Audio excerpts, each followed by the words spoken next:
Is it? Okay. This is all taken care of. So this is Parker. Can you tell he's an actor? And he's kind of mesmerized by Washington. But thank you so much for coming today. Thank you very and much. I appreciate you standing up for this cause. Hey, Thank you. Our pleasure. Thank you very much. Hi, guys. I'm Parker Young. And I'm Adir Kalian.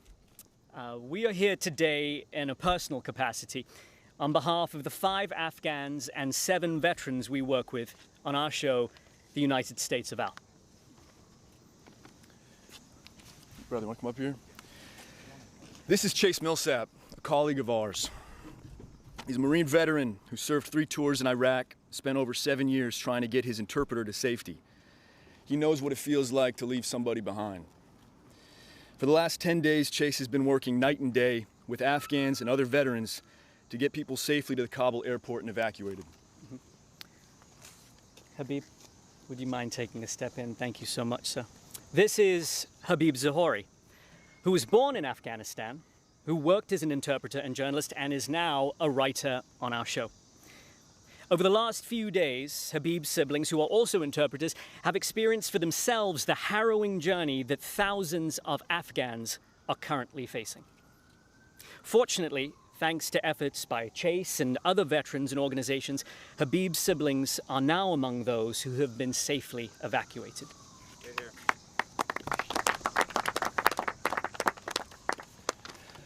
But the truth is that many Afghans are hiding at home or risking their lives in dangerous conditions outside the airport. Mr. President, we urge you to stay as long as necessary to evacuate all of our Afghan partners and allies and to support them when they are here.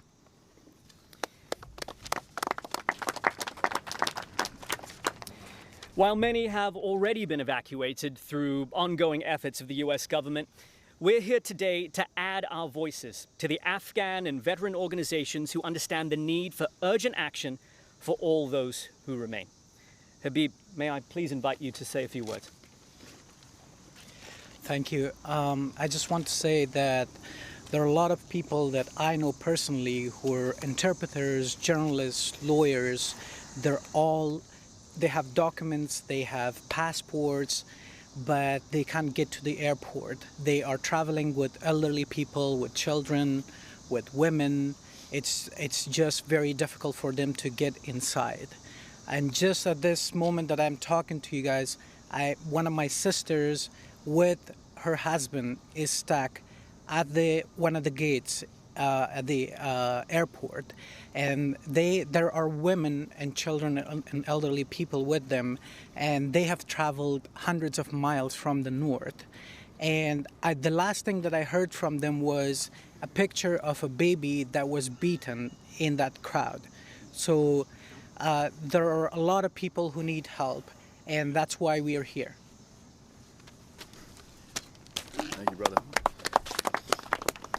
Chase, I know you had some specific action items. You want to share them? Yeah. Thanks, Parker. Yeah. So I'll direct my comments to the president as a couple of steps. You know, I'm one of the many of them are up here today that have been in the position where the end of your boot is the end of U.S. policy. And that's it. And you've been on that line. And just days ago, Habib and I were working to get his family out, and his family was 50 feet from the gate, and we weren't able to get him out.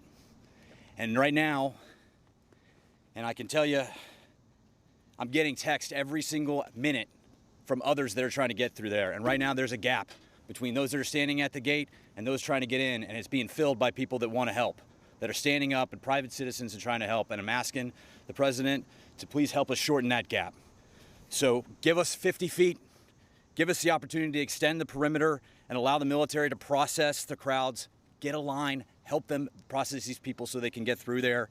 Create corridors so that people can get through the city and secure safe passage of Afghans out of Kabul into the airport and out of Kabul. Civilly, just give us 50 boot steps so we can get people like Habib's family out. And secondly, we've been working the special immigrant visa and other programs for years. I myself have done this. I know what it's like to not have somebody make it through the process. There are a lot of tools, and we just don't have the tools we need right now. And I'm asking the president to expand the existing interpretation of the Afghan Allies Protection Act to ensure SIV eligibility to Afghans who worked for grants, U.S.-funded grants, P1, P2 eligibility, and all the resources they need for resettlement. We're going to have the resources. I remember the days where you could have two suitcases. Those are gone. People are just getting on planes. They need help. And lastly, Mr. President, there's a tool that we've had available to us for years called humanitarian parole. It's been given to Cubans. It's been given to Kurdish. It's been given to people all throughout the world who are constantly going to face the threat that those in Afghanistan are going to have with the Taliban for years to come. That tool allows us to continue this process, those of us in private capacity, those of us that work on this every day, to keep working and keep fighting. And I just want to say, Mr. President, thank you for giving us the opportunity to talk to this. And at this point, I just want to say Habib and I have met for the first time yesterday.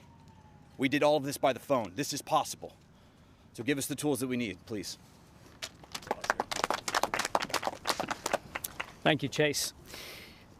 So these are some of the urgent actions that we must take now if we are to keep our promise.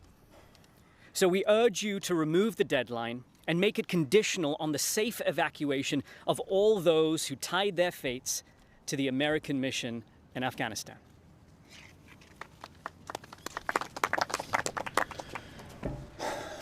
Mr. President, you have often spoken about the soul of our nation. Well, sir, there can be no better opportunity to demonstrate to the world who we are as a nation and as a people than this moment. We beg you to act now with compassion and with urgency. Thank you. Thank you. Thank you. Well, let me just say thank you to the United States of Al cast and crew